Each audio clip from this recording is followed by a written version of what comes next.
The letter arrived on a Tuesday morning, carried by a messenger whose face bore the weight of bad news.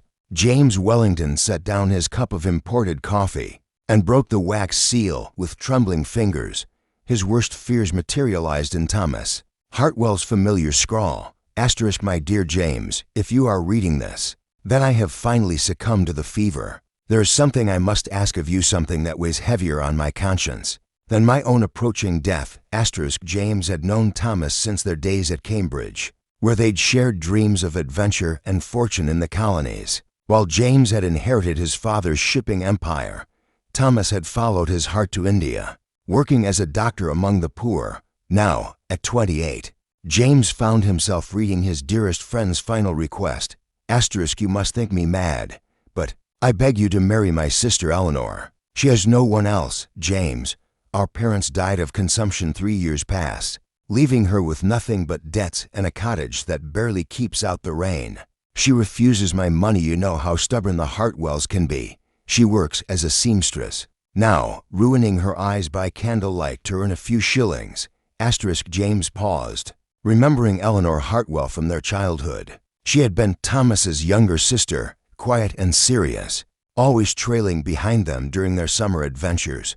He hadn't seen her in over a decade. * There's more you must know. Eleanor was caught in a fire 2 years ago while helping evacuate a burning tenement. The left side of her face, James, she bears scars that society deems unsightly. She's convinced herself she's unmarriageable, destined for spinsterhood and poverty. But you don't know her as I do. She has a courage that puts us both to shame. * The letter went on to detail Thomas's final weeks, how Eleanor had traveled to India against all propriety to nurse him, arriving just in time to hold his hand as the fever claimed him. She had stayed to tend to other patients in the mission hospital, refusing passage home until every sick child had recovered. * Promise me, James, give her your name, your protection.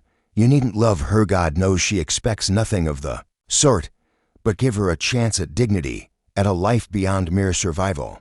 She's worth 10 of any society belle, though she'll never believe it herself. * James set the letter aside and stared out at London's grey streets. A promise to a dying friend was sacred, but marriage to a woman he barely remembered? His mother would have apoplexy. His business partners would whisper about charity cases and damaged goods. Yet Thomas had never asked anything of him before. In all their years of friendship, through James's darkest hours after his father's death, Thomas had been steadfast. When James had nearly drunk himself into ruin, it was Thomas who had pulled him back from the brink, who had reminded him of his responsibilities and his worth. 3 weeks later, James stood outside a cramped tenement in Whitechapel, clutching Eleanor's address. The neighborhood reeked of coal smoke and desperation. Children in threadbare clothes played in muddy streets, while women hung washing from every available window. This was a world away from his Mayfair mansion. The door opened to reveal a woman he barely recognized. Eleanor Hartwell was painfully thin, her brown hair pulled back severely. Her dress was patched but clean, her hands red and roughened from work. But it was the left side of her face that made him catch his breath. Angry scars ran from her temple to her jaw, pulling at her eye and mouth, a testament to the fire that had marked her. Mr. Wellington. Her voice was steady, neither surprised nor welcoming. I wondered when you might come, Miss Hartwell. May I come in? She stepped aside, leading him into a tiny parlor that was spotless despite its poverty. The furniture was worn but carefully maintained, and a small fire struggled against the autumn chill. You received Thomas's letter, she said, settling into a chair and fixing him with an unflinching gaze. He wrote to me as well, explaining his arrangement. James sat uncomfortably on a rickety chair. Up close, he could see that her right profile remained unmarked, still holding traces of the pretty girl she had once been. But Eleanor kept her face turned so he could see both sides. A challenge, perhaps, or simply a refusal to hide. He was concerned for your welfare, James began carefully. Eleanor laughed, a sound devoid of humor. My welfare? Yes, poor Thomas. Always worried I'd become a burden on someone's conscience. She leaned forward, her gray eyes intense. Let me spare you the discomfort.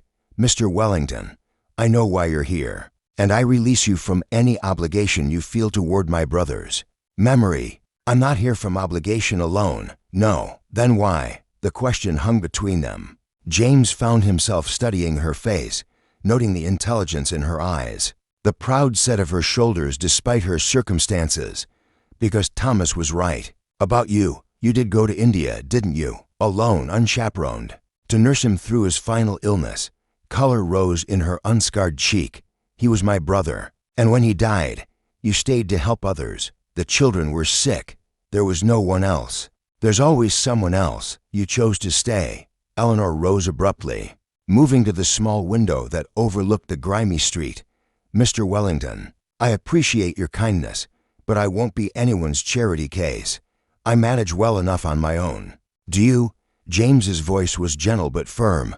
Thomas wrote that you work 16 hours a day, that you've had pneumonia twice from the damp, that you give away half your earnings to families worse off than yourself. She whirled to face him, her eyes blazing.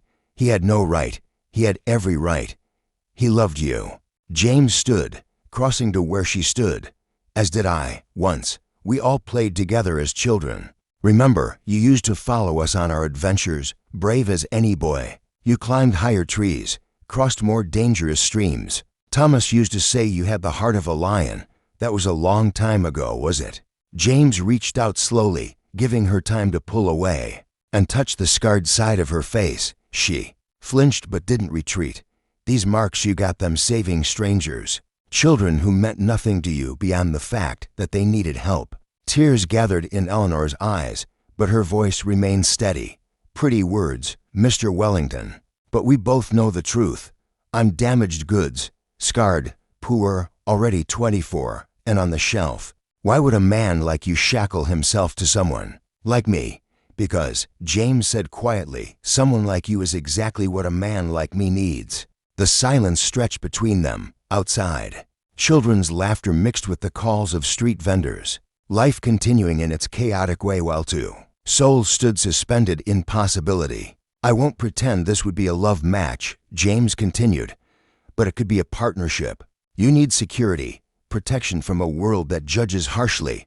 I need purpose, something beyond profit margins and social obligations. Eleanor wiped her eyes with the back of her hand. You pity me. I admire you.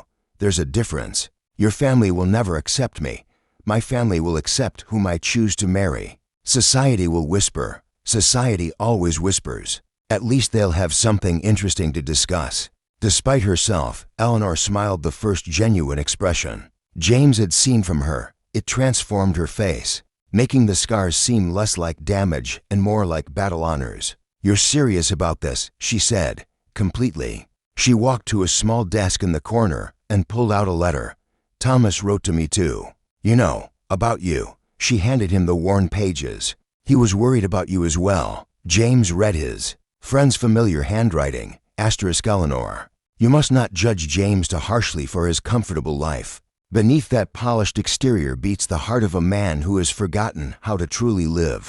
His wealth has become his prison, his social position a performance he's tired of giving. You could save each other, I think, if you're both brave enough to try. He always was too perceptive, James murmured. He was right, wasn't he? About both of us. James looked at this remarkable woman, scarred, proud, impoverished, and infinitely braver than anyone he'd ever known. Thomas had been right about her courage. She had crossed oceans to tend the sick, faced fire to save strangers, endured poverty with dignity, and now faced the prospect of marriage to a near stranger with the same unflinching honesty she brought to everything else. What were you thinking? Eleanor asked. I'm thinking, James said slowly, that Thomas may have given us both the greatest gift possible, a chance at something real. Eleanor studied his face for a long moment. You truly mean this? All of it, I do. She nodded once, decisively. Then I accept, but I have conditions. Name them. I won't be kept like a pet. I want to continue my charitable work. I want to be useful. Agreed. In fact, I'd like to help, and I won't pretend to be something I'm not. These scars are part of me. I won't hide behind veils or powder. I wouldn't want you to.